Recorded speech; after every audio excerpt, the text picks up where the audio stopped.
Good morning, good afternoon, good evening, and welcome to another episode of Voices for Excellence. I am your host, Dr. Michael Connor, CEO and founder of the Agile Evolutionary Group, and of course, the proud host of VFE. And today's guest, before we actually started recording, we went down this diatribe where next thing you know, it is 15 minutes in, and we haven't recorded a single thing. And that is how much I love and admire this man, Mr. Tom Burton. It's such an honor to have him. Tom has had a decorated career in education, lasting over 35 years, most recently 5.5 years serving as a superintendent of Princeton City Schools in Ohio, but one of the most recognized keynote speakers today. He is sought after. His acumen, his prowess around education culture, instruction, and leadership at all tiers is just second to none. Numerous of awards, recognitions. I was just joking with Tom. I was like, he's been recognized so much that he has multiple shelves of awards because that's how much he have impacted education over the course of his career. And one thing, Tom, I gotta highlight this, right? So Tom and I, we've been text messaging back and forth, and Tom and I have this mutual love in basketball. And Tom and I, we were talking, of course, the NBA playoffs. We were talking, high school basketball stories, whether it be from Ohio and across the country. And then I get this picture, and Tom is amongst the brothers. And he is the only white guy amongst the brothers. And that is when I was like, Tom, you are a G. I love Tom. That's why everybody loves Tom, is because he can just relate to everybody. It's that key word, relationships. So without further ado, it is absolutely my honor to welcome on Voices for Excellence. I don't know whether to call him Coach Burton. I don't know whether to call him mentor. I don't know whether to call him the key inspirator for a lot of people, but it is just great to have Mr. Tom Burton on Voices for Excellence. Good brother. When we going to get some shots? Hey, let's go. Let's go. Thank you. Listen, I'm blessed, and I really appreciate being here. Thanks so much. And you're right. Now, remember, you shared a few stories too, so we're going to go down a road of embarrassing people. I have a deep memory, sir. Hey, so listen, before we even jump into it, I told you I was going to do this production, so to speak. But I have been blessed to get a lot of awards, and usually I don't even use a personal pronoun I when I talk about it, because it's not about me. It never has been, never will be. It's about those that lift, those that inspire, those that help you move.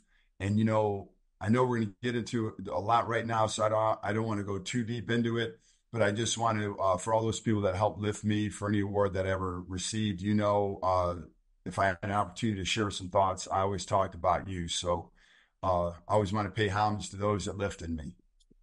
And Tom, I'm glad that you recognize that, because that right there underscores leadership, right? We always elevate the people that help us accomplish the vision, help us accomplish the work.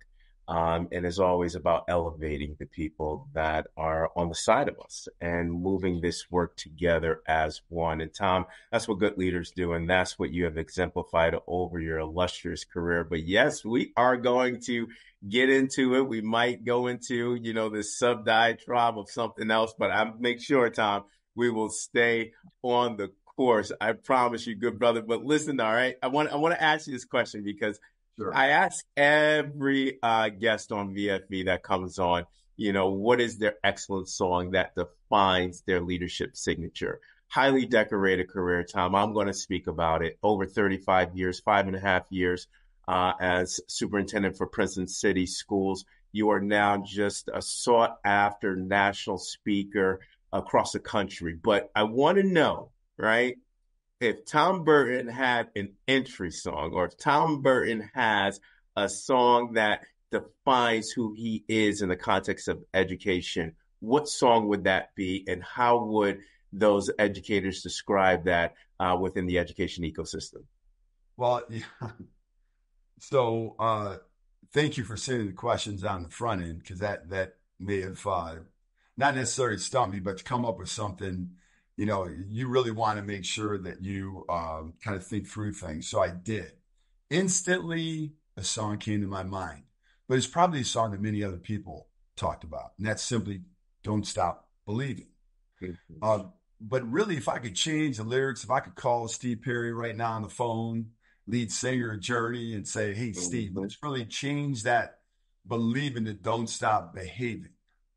And this is what I mean by that. People talk about what they believe in all the time, but their behavior doesn't necessarily match what they say they believe in. And so I always say like behavior. And listen, we're all human. No one's perfect. But the reality is like when you talk over and over and over about what you believe in and your behavior does not match that, well, then you don't necessarily believe it. And you should just save your breath. Mhm. But then I drifted to a song, "Bridge Over Troubled Waters," because so much of our lives in education, we deal with those students, faculty, parents, communities that really are kind of struggling. And so to feel like I'm their bridge over troubled waters, just lay me down.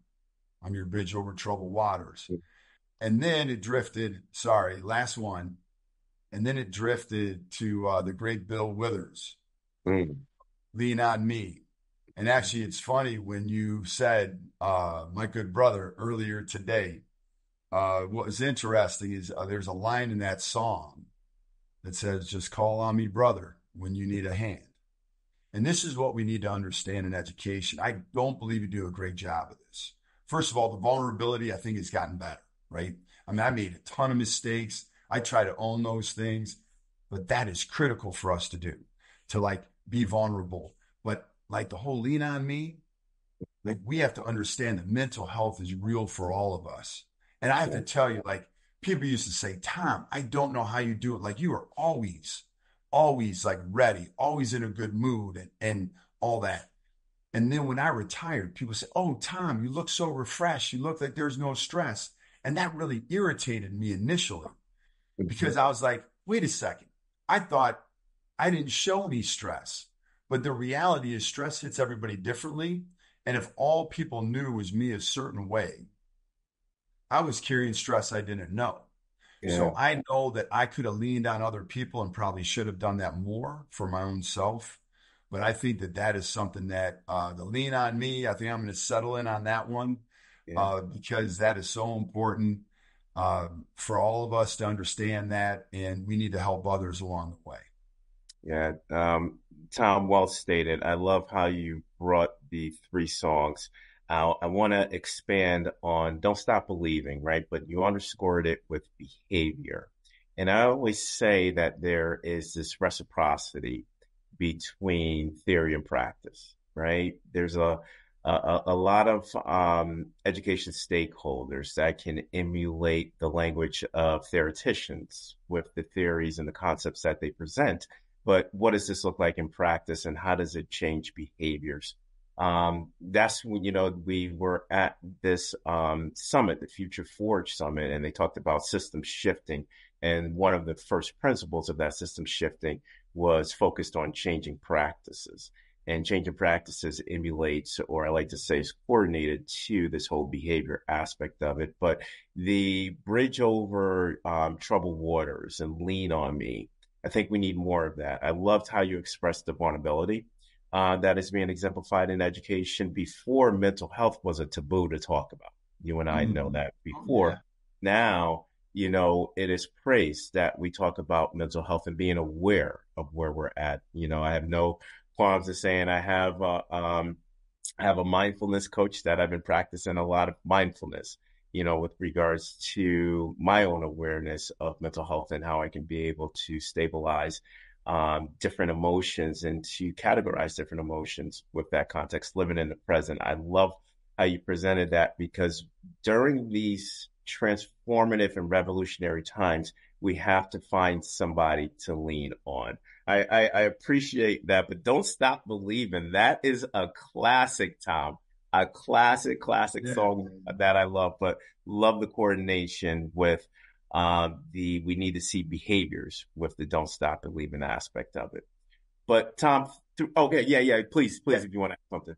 Yeah. I was just going to say that there's another lyric in Lean on Me that says, please swallow your pride. Mm, Five mm, things you need to borrow, mm. right? And that is something that I think that really kind of the permutation of kind of collaboration. I think initially, like we all get pitted against each other one way or another.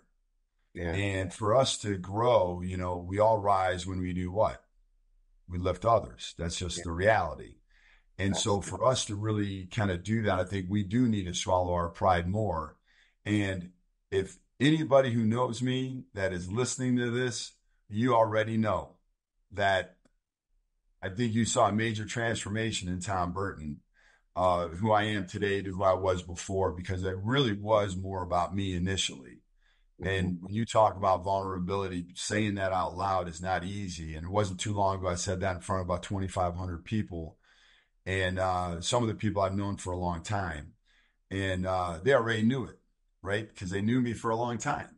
And Yeah. so the metamorphosis that we all go through to become different, to become better, to become more we-centric, if you will, is interesting. And I get so motivated by different songs and videos and all that stuff. Like when I see a stop sign, I get motivated.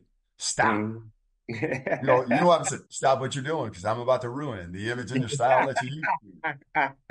Anyway, but I just think like that. It's so interesting. So another right after that, it's like because no one can fill Yeah, what we essentially no one can fill what people don't know, right? yeah. So we need to lean on each other. We need to be vulnerable. We need to. It's okay to share some things, and to reach out. And I certainly wish I would have done more of that in my career.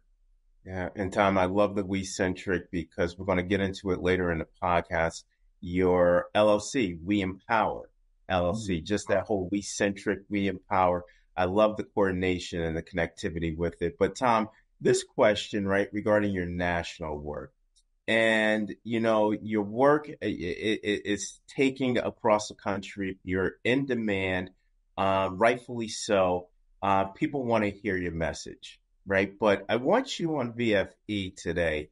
There are multiple barriers that perpetuates the status quo, and I want to be able because this is perfect for you because you are, I consider, a disruptor and you are not afraid unapologetically and authentically to address the status quo. But we see these compounding variables, specifically these barriers after the pandemic, right? The AC stage of education I contextualize. Because of your expertise in leadership, I want you to define how leaders at all tiers, whether it be at the executive level, cabinet level, central office level, site-based instructional leadership level, all tiers of the ecosystem, how can we challenge these traditional norms? You talk about lean on me, you talk about change of behaviors, don't stop believing.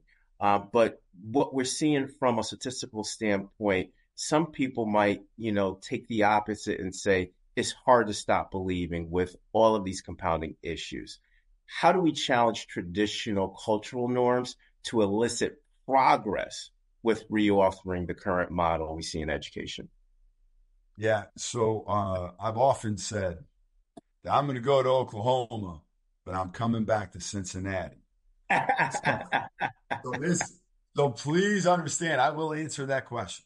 Yeah. But I think first I need to kind of preface this by saying, um, I remember when I was first asked, what keeps you up at night? And I Mm-hmm. was like, man, what a great question. And then like the next day, I was asked, what keeps you up at night? And then by the next week, I probably answered that question about 20 times.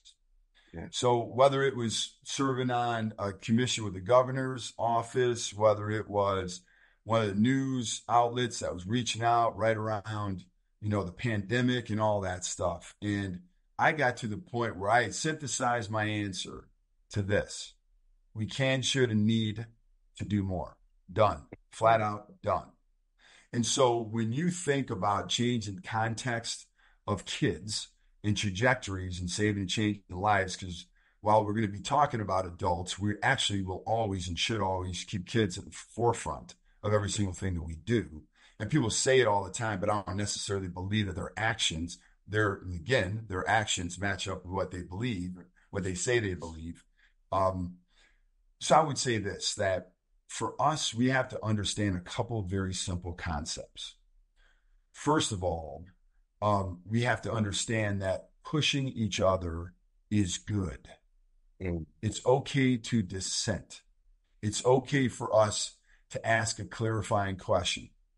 And it's actually paramount for us to say, hey, I don't understand what you just said. Mhm. Can you help me understand how this is going to impact student learning? Like we have to be okay no matter what level it is. That goes. So for instance, one of my first cabinet meetings as a superintendent, kind of talked about a couple ideas and threw it out, and people were like, yeah, it sounds great. It sounds great. Nobody dissented. And nobody really pushed. And we were doing a lot of work around that too, about the power of dissension and what we need to do, push. And so the next meeting, I flat out made up something stupid. There's not a chance on earth that anybody would think that that was a good idea. But it took a minute to get to where somebody said, are you sure you actually want to do this? And that so helped our whole culture of change. And so when you try to do transformation, you have to understand that every idea is not a good idea. And every idea also is not a bad idea. Right. Sometimes we come up and we say, man, that's a dumb idea. And Michael, on the real, you haven't done that before?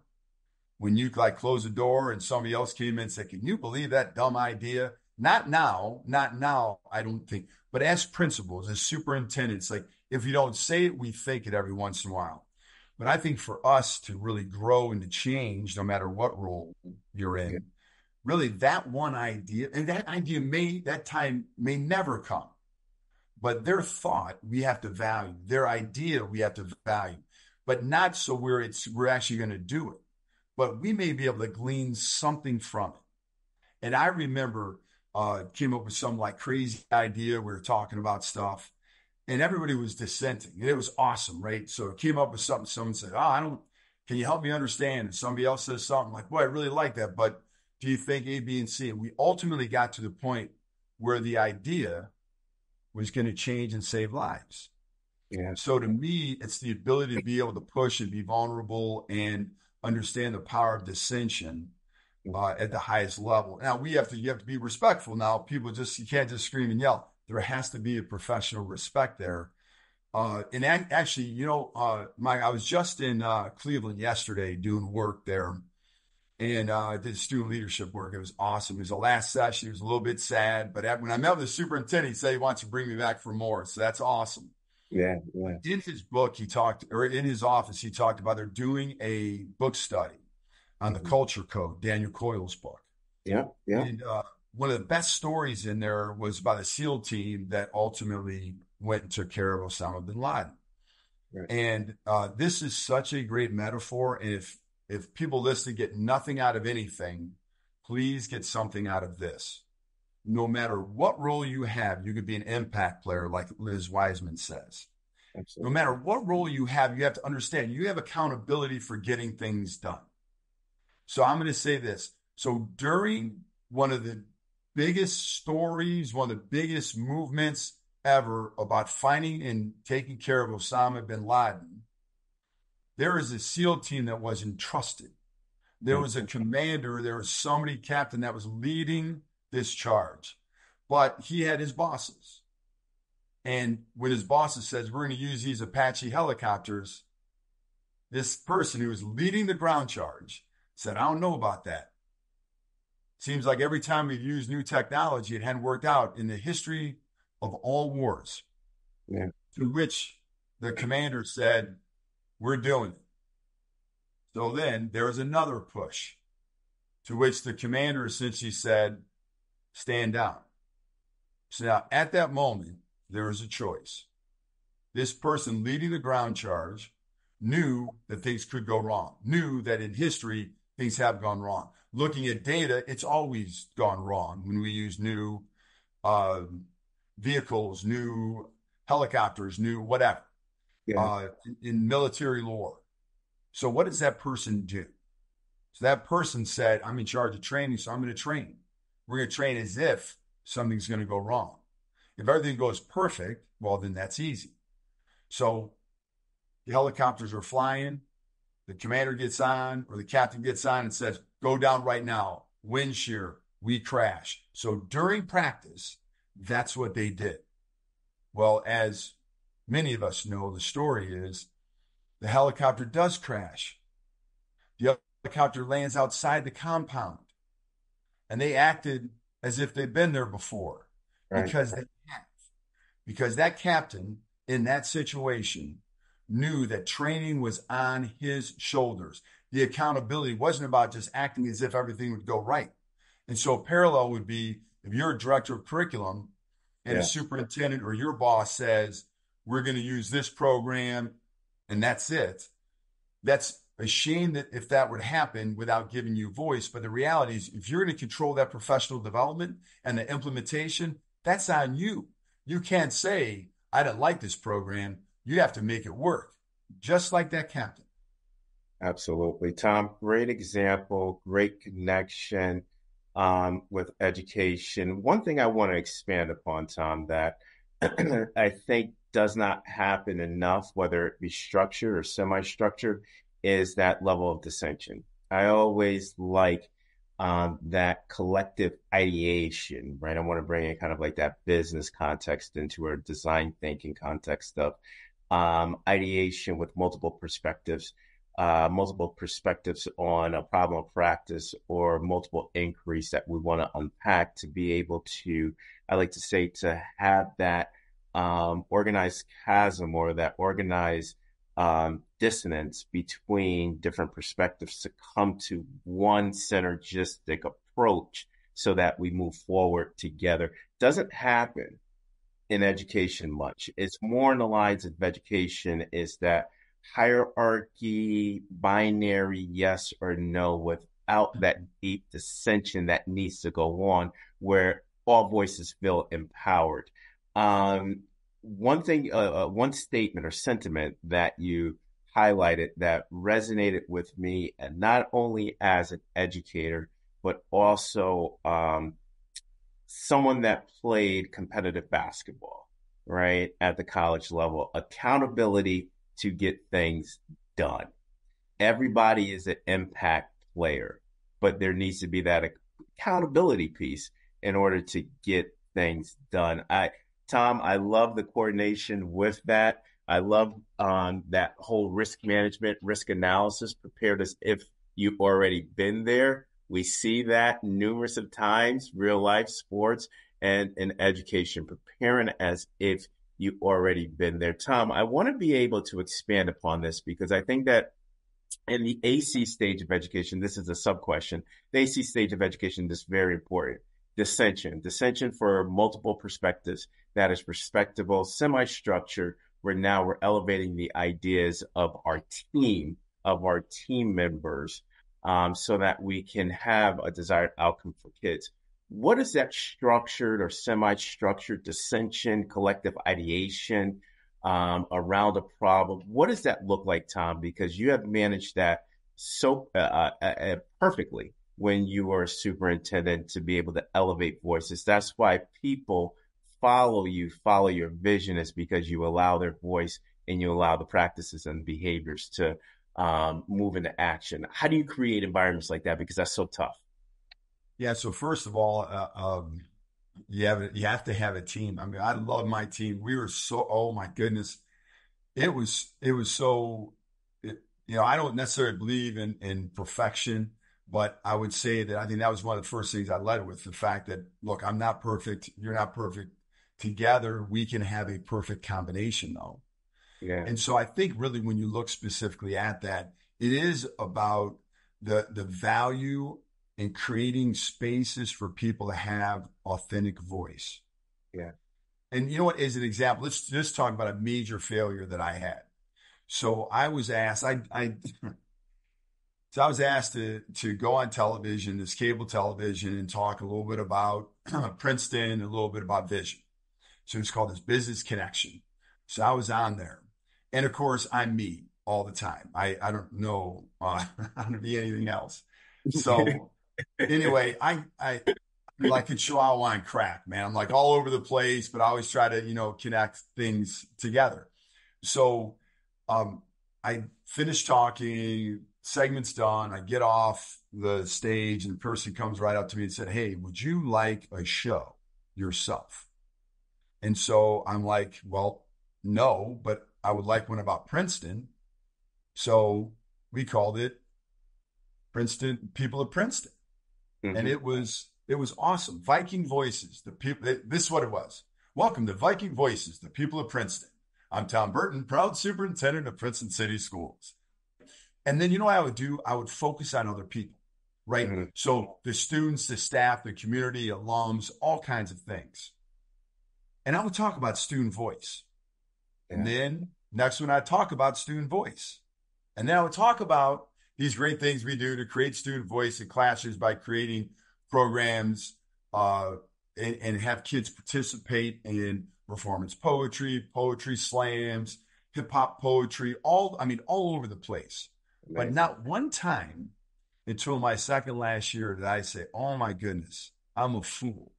I need to have a co-host that's a student."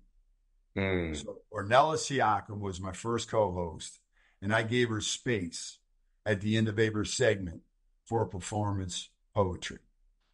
And amazing. So I never had a session or segment after that without students.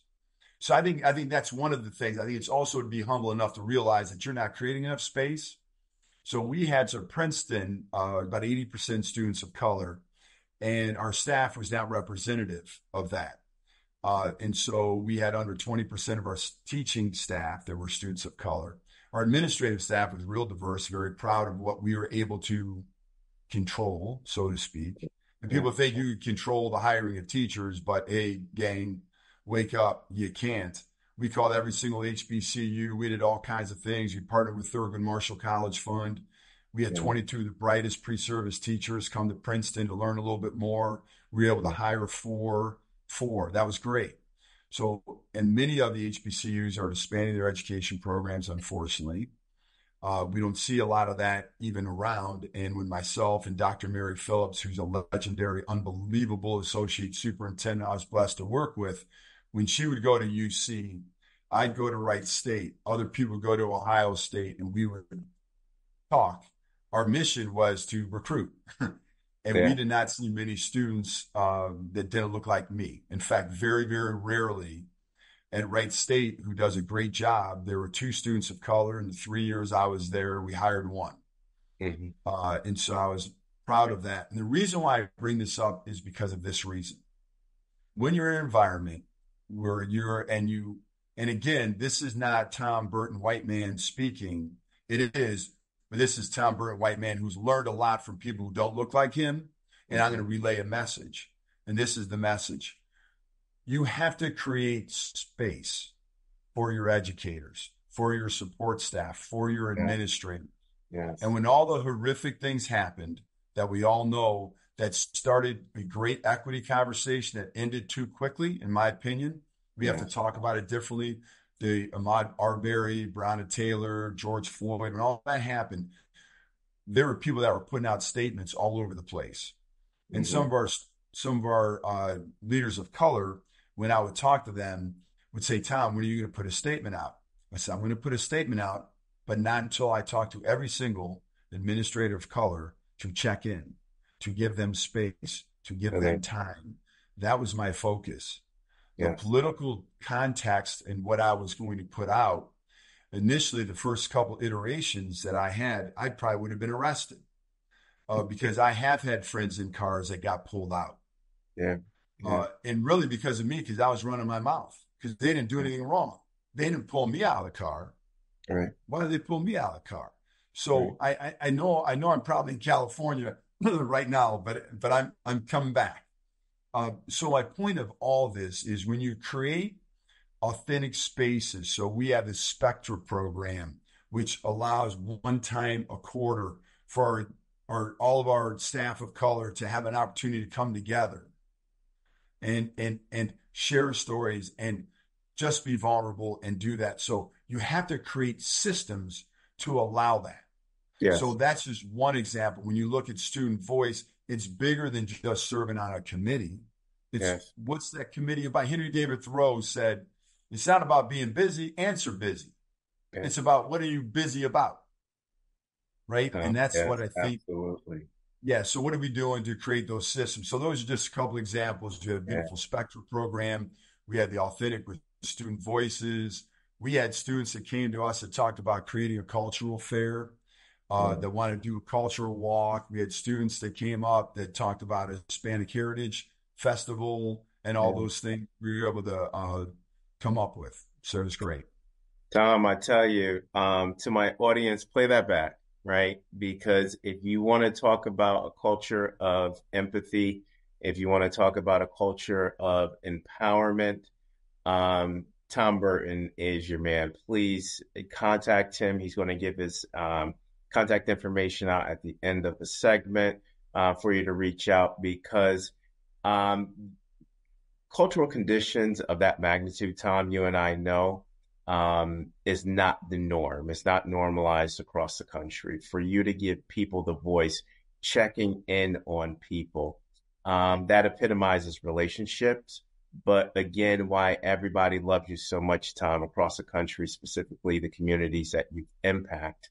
You create trust, right? You create trust. Not many people. And I find this fascinating, albeit it is not fascinating, right? And I know that's kind of an oxymoron, but checking in on you and saying, how are you? And to truthfully tell me, how are you doing? With not the, I like to say, rehearsed answer, oh, I'm fine. How are you really doing after X? How are you really doing because of Y? And Tom, you made it to that point where when you engage with people, Tom, and I can tell you this is a feeling between you and I, when you engage with people, you make people feel that as if they're the only one. And to have that leadership impact, right? That's a part of your signature. It is an anomaly across this country and across the world. And thank you for that, because again, you were very intentional and deliberate before you put out a statement because you wanted to check in with everybody. That right there, I like to say the explicit is the statement, the implicit that impacts that statement, because now that statement means so much more because of the implicit of what you did. How are you doing? Are you okay? Is there anything I can do for you? Tom, being that voice is essential, and I need you to continue that with vitality because, like you said at the outset of this question, you think the equity conversation kind of went abandoned, which it needs to come back when I think the level of politics and the polarization around that word equity has really started to permeate in our education systems.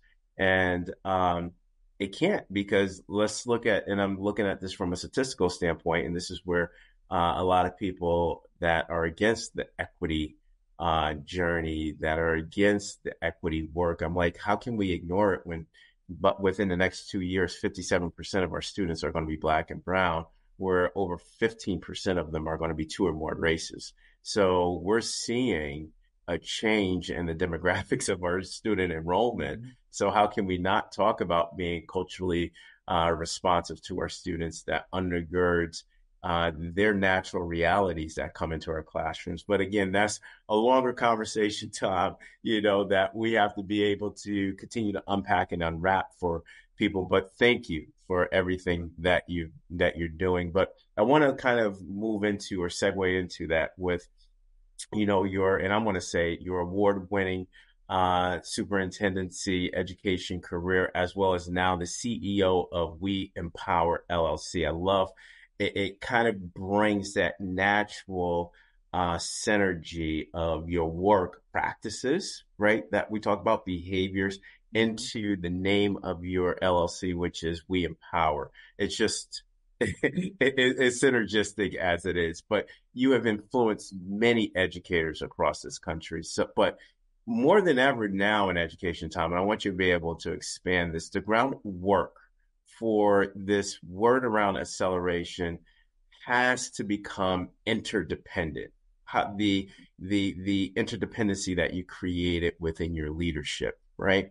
But now creating these innovative partnerships with outside industries, I want to focus on now how we're preparing students for the 22nd century, Generation Z, Generation Alpha. We need this new level of dynamic work so that we can evade the static operations that we see traditionally in education. This is going to be a new process, Tom. And I want you to kind of go back to leadership 101 with this answer. Breaking historical silos so that we can meet the economic demands moving forward in the 22nd century. In a simplistic terms, Tom, what does this look like in this new AC stage of education after COVID-19?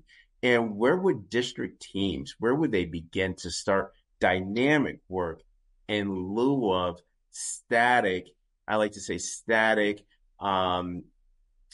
archaic work that has been lamented in our learning organizations historically?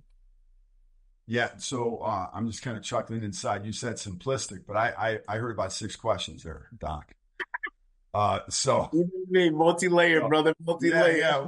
Let's go. Hey, so this is what I would say in terms of I actually need to back up because so the equity piece I think plays into this answer, and I would say this so Dr. Connor talked earlier specifically about the fact that some of my experiences. So I had experiences that other people that look like me did not have. So I could always say things throughout my entire life, and it was always good. Oh, that's Burton. Burton gets us, all that stuff. I've been called all kinds of great things by people who don't look like me. In fact, probably one of the biggest honors I ever received was. And Tom, let me interject to my audience. Yes, that is all love. When Tom says in code, I've been called some great things by people that don't look like me. That is, yes, he made the cookout. Oh, so I would just say this, that one of the best things that ever happened to me, humbling, was when I was recognized by the Ohio Alliance of Black School Educators. Yes. And last year. And, when I gave some of my remarks and then afterwards, the people who knew me came up to me and said, Tom, do they know that you're not Black? And I said, it's not about that. Like, we need to impact education. And this is, while it is the Black educators, while it is that, it is about impacting education. And so, although really I try to turn it down, to be honest with you, I came up with other people. I'm like, recognize this person, recognize that person. They really want to do it, which is really, really humbling for me. But I would say this, you have to understand the nuance. You have to understand the nuance and the conditions of where you are. So I actually, in a board meeting, gave an example of the accountability system in Ohio being systemically racist. I actually said to the cable company covering the board meeting, please get a close-up on this. I pointed at the camera and I said, if you think that this is not an example of systemic racism, I don't know what is. And you know what? I don't care where you send this. Send this to anybody you want, please. Yeah. Now, I could get away with that. And that's where I think we kind of run into problems, even AC. Because we have learned so much. So when you look at the fact that people don't want to use the word equity, but then when you talk to them and you say, hey, you know what, let me ask you a question. Do you think it's fair to have a student who is reading at the 3rd grade level have to take an accelerated class? No, it's not fair. Okay. Do you think it's fair to have somebody who's identified with special needs that has not perhaps ever walked to have to take a phys ed class and have the same requirements of running, throwing, catching? No, that's not. Well, right. Tom, what are you getting at? Well, that's equity, right? Like, maybe not the smoothest example, but all those things. Nobody thinks that's okay. Nobody does. Right. But people don't want to use the word equity. So fine. Let's call it personal experience. The personal experience of each student is going to be A, B, and C. So when we look at partnering with businesses, Mhm. to help education. We look at transforming teams and helping teams partner and understand that we have to get to the point where we all are rowing in the same direction. Mhm. That does not always happen when you look specifically at some businesses. Look, I've said no more than I've said yes in the last year to a Mhm. word. And in fact, I'm probably getting ready to say no here soon with somebody who they're wonderful people, but I don't think we're rolling in the same direction. Right. And quite frankly, time is limited. And who I'm going to partner with, I think we need to be rowing in the same direction. And the reality is, maybe I'm not rowing in the right direction. Maybe I'm not, but that's a choice that I can make. I can make that choice. I will only be with people that we're rowing in the same direction. So Absolutely. just for those people who don't believe that each student matters and don't believe that there is historical discrimination and bias that's just not like traditional. There's prejudice and there's racism. If you don't believe that all those three things exist, do not do not ever call me because they do exist and they're real. And I Right. remember one of the most informative books I read was Stamped.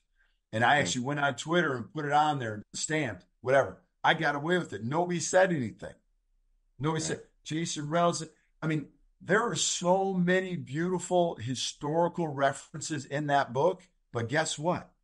Just like our American history book that I read or sort of read when I was in high school, sort of, just in case my social studies teachers are listening, I didn't always read what's out.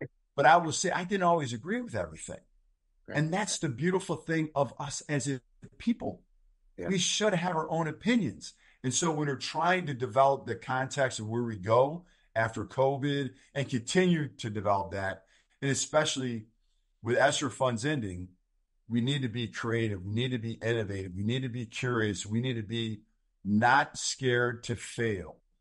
Mhm. Later today, I'm going to an event that I planned, and I knew in my heart I shouldn't have this date, but I did not push back. I made a mistake. I didn't do those things.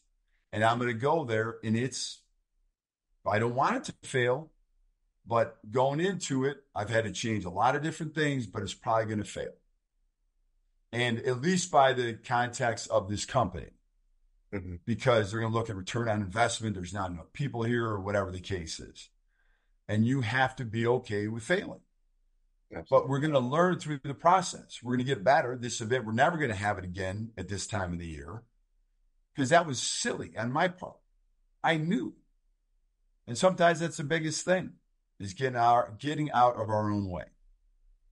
And Tom, I love how you, again, going back to various segments of this episode, exemplifying right now that level of vulnerability, that level of deep self-reflection. But what I loved about your answer when it pertains to equity, right?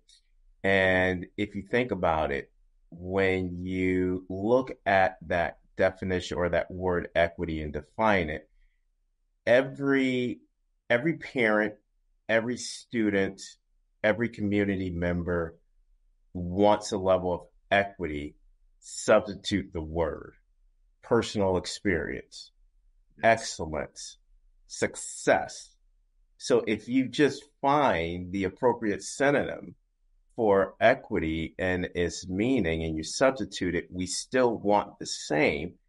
I just still am having a logical rationale of why that word brings this level of polarization and these egregious misnomers that is only categorized into one or two definitions, right? And I love how you said from that personal experience aspect of it, but the level of creativity, innovation that is needed. And you even said time is limited.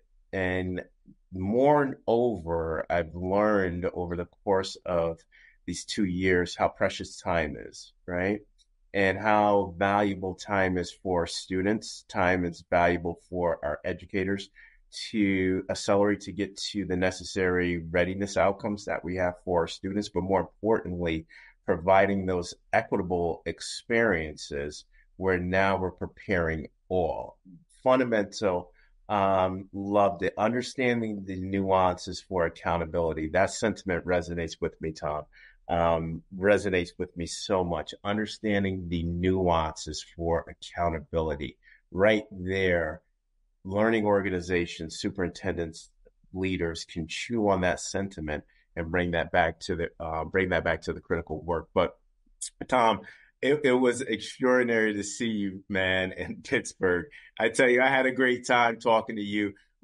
I believe we were standing outside of the bus in front of the entrance to, I believe we were at Carnegie Mellon, and we were just talking. And the next thing you know, the bus was about to take off, and we're like, oh, we got to get back on the bus. We got to head back. But the overlapping meta themes from that summit was putting a strategic emphasis on the future of work, right? Creating environments that prepare students for this unpredictable and uncertain economy, preparing our students for work. When I think of that statement, I think of radicalizing the model where we have to prepare our kids for skills, right? Developing their skills. This knowledge-based model, this knowledge-based paradigm that we've been underscoring, i.e. college readiness, right, has been I like to say, the legacy within the education model, right? But this focus or this emphasis on skill development and AI and generative fluencies are now starting to be the priority demand in education. How do we truly, Tom, and you were masterful of this when you were designing this when you were at Princeton, but how do we truly partner skill development in ed tech for 22nd century development? And how do we overcome these lasting rudiments of the legacy model that is rooted in our schools today? Well, well, let me say this. I was I asked speaking hard at questions, Tom. I asked hard questions. I apologize. no. Listen, I'm locked in. I love these. So when I was speaking at my very first business partnership breakfast as a superintendent, there were 38 business partners there. And I looked there and I was humiliated. I mean, we're Princeton. Mm-hmm. The amount of businesses in and around us that want to be involved with us, we're Princeton. Right. And I stopped in the middle of what I was saying. I had a speech, I had everything. And I said, I'm sorry. We've screwed up. We have asked this question, what you can do for us, far too long. It's what we can do for you. Mm. So I promised everybody that we were going to have over 100 business partners the next year at the same time. People thought I was crazy, which I am, but for other reasons. Yeah. People thought, like, how's this going to happen? And who's responsible? And everybody started thinking about, I hope he doesn't ask me to do work.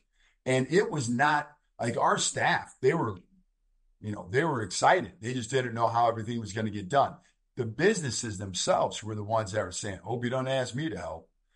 But the reality is, over 1 year, we had more than 100 people. When I left, we had over 500 business partners. Because the reality is that it is not, nor will it ever be about any one individual. It is the collective group effort. It is understanding that everybody is preparing for one thing in life, and that is it. Mm-hmm. They're preparing for a career. Now, we don't know what career necessarily, or there are some kids that may be driven in an early age, right? And so whether it's going to the military, which is direct employee, right, if we're being honest, but some people view that as, I'm going to do my 4 years, I'm going to get out, I'm going to make some money, then I'm going to go back, then I'm going to go to college, right? But what happens after college? I literally said this in front of college people who thought that the most important thing was prepare kids to go to college. I said, listen, that is part of the process, perhaps, for some kids. But what happens after college? And I'm telling you, there are brilliant people, much smarter than me, that were struggling to answer that question. Yeah. If what we do in life, in education, is prepare kids for the future. Then we're preparing them for a career that they may not even know that they're going to Right. have. So the skill development is paramount. Creating systems of being able to explore, giving kids opportunities, many opportunities to learn at various levels, looking at these teachable moments that happen all the time to create conditions that allow that to happen. Now, with an accountability system that far too often many people drill and kill. Mhm. And I'll tell you what, we did before. I mean, that's the reality. We're Yeah. very proud at Princeton to say that we went from, well, not proud to say we were 847th out of 854 in student growth in Ohio, but we were proud to say that we went to number 11 Mm. 2 years ago. And then last year we were number 16. Mm. We have over 90% graduation rate Yeah. in a district that normally, and we're 20 percentage points higher than many of our like districts. Yeah. And then on top of that, meeting the academic indicator. Mm. So there, you have to understand that this is, um, I mean, when you talk about the tangled web, so you have right here, right? You got to have skill development, but then you have this algebra class that kids have to pass and the EOC and they have to do this. Like, how do we blend all that? That's where Mm. creativity comes into place. That's where, when you look at professional development, how you unpack that. Like our Mm. professional development, we have a plan. We always had a plan, but our biggest, best professional development was Viking University that was created. And many people didn't want to help initially because it was the last day of school. And people were like, why are we doing professional development on the last day of school? And they would ask me, I said, the last day of school is perfect because then you have the ability to ruminate over all these things that you learn over the summer. Mm-hmm. That's Yeah. beautiful. Now, we made the choice to move it in December after that, or in February after that. Now, we're not stupid now.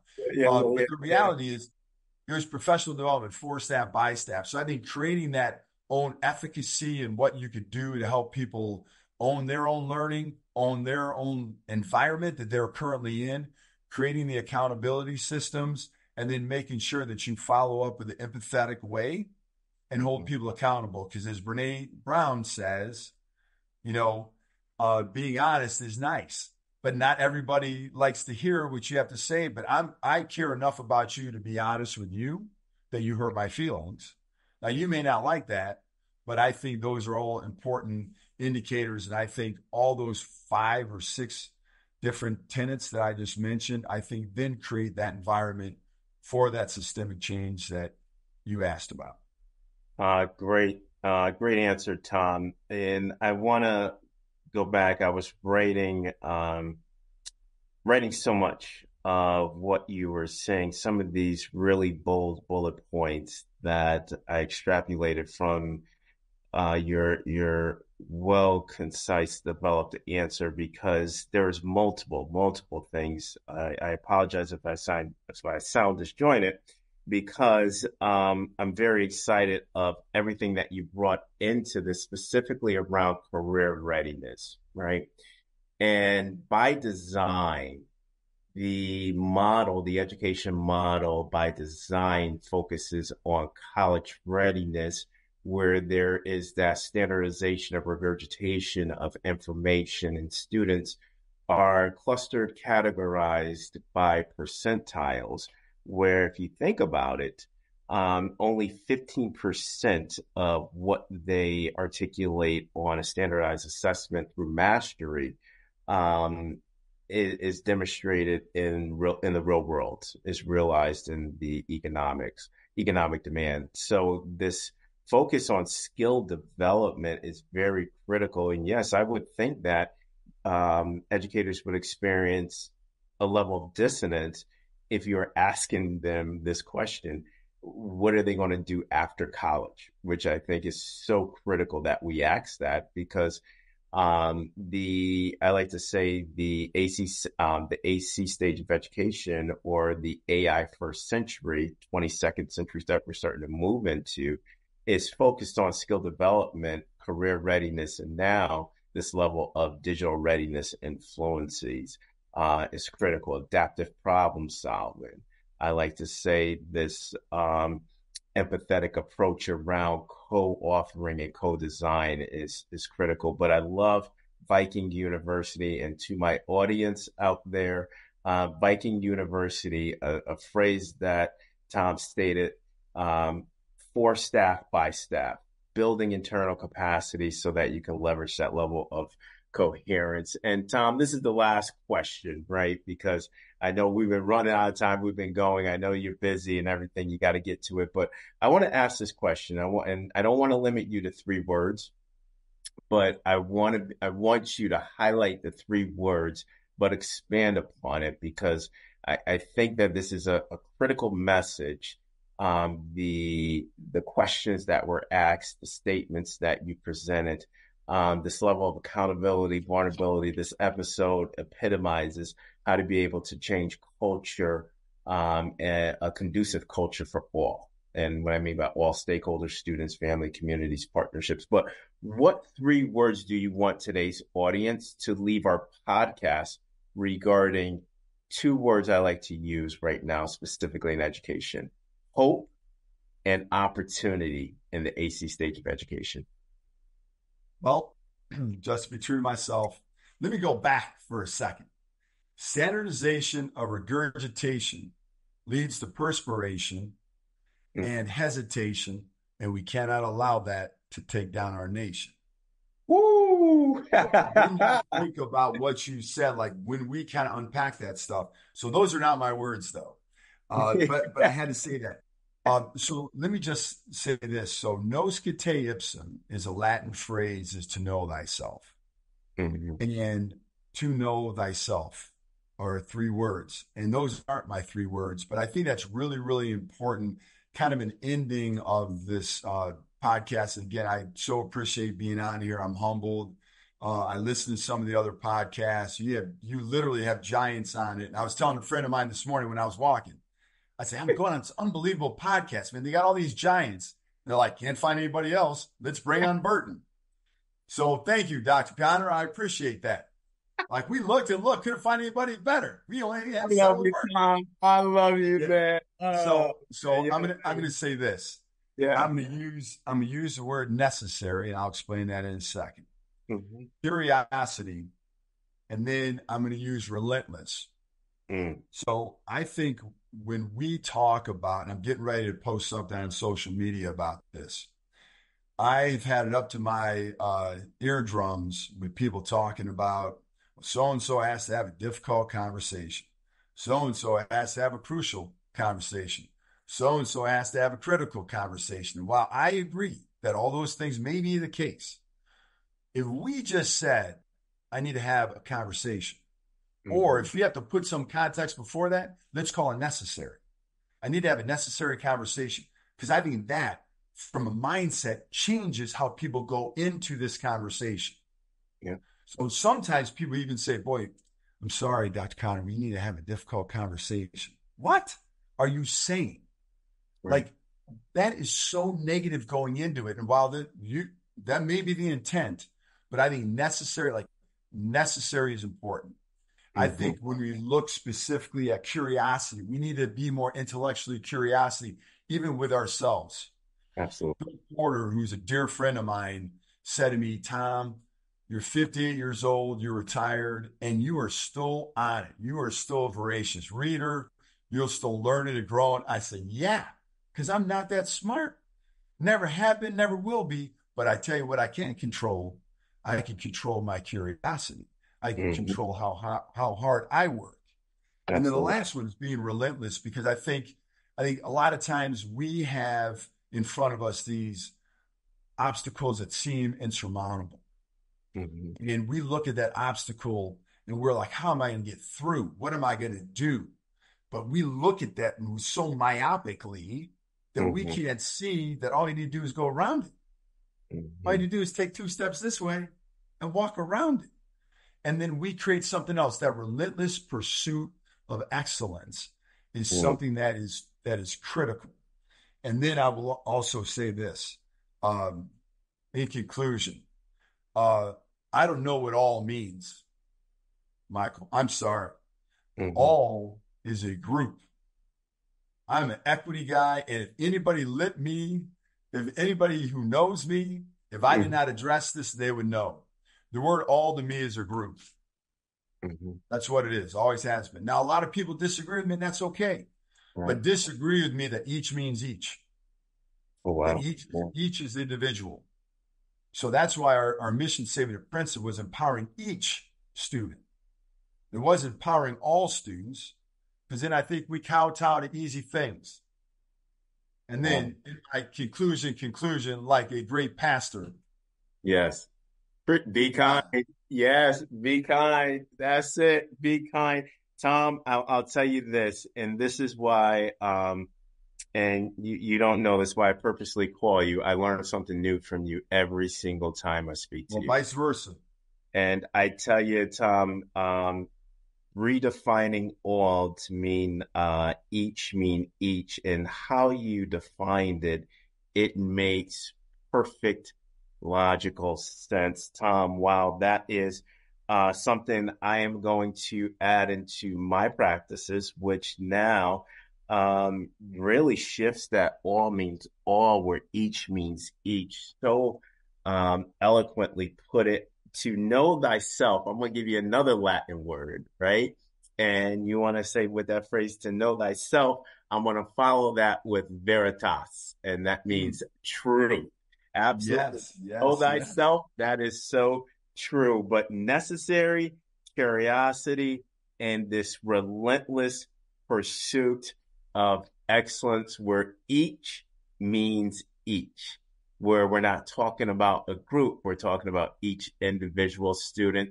Tom Burton, it has been an absolute honor. Good brother, my friend, I love you to death. Listen, if any of my audience members want to reach out to you, contact you, further expand on some of your answers throughout various segments of the podcast, how would they be able to get in touch with you? Yeah, so everybody for years and years told me not to do it. I'm going to do it anyway, and have done it anyway. So my cell phone number is 440-708-4800.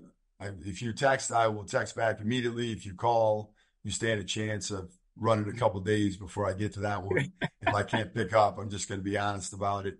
But my email is just Burton, my last name, Burton, and then initials TDB. So Thomas David Burton, BurtonTDB@gmail.com.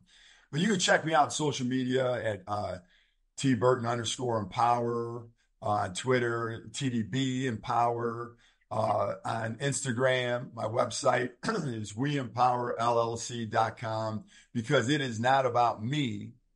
It is about we. And what do we need to do in education?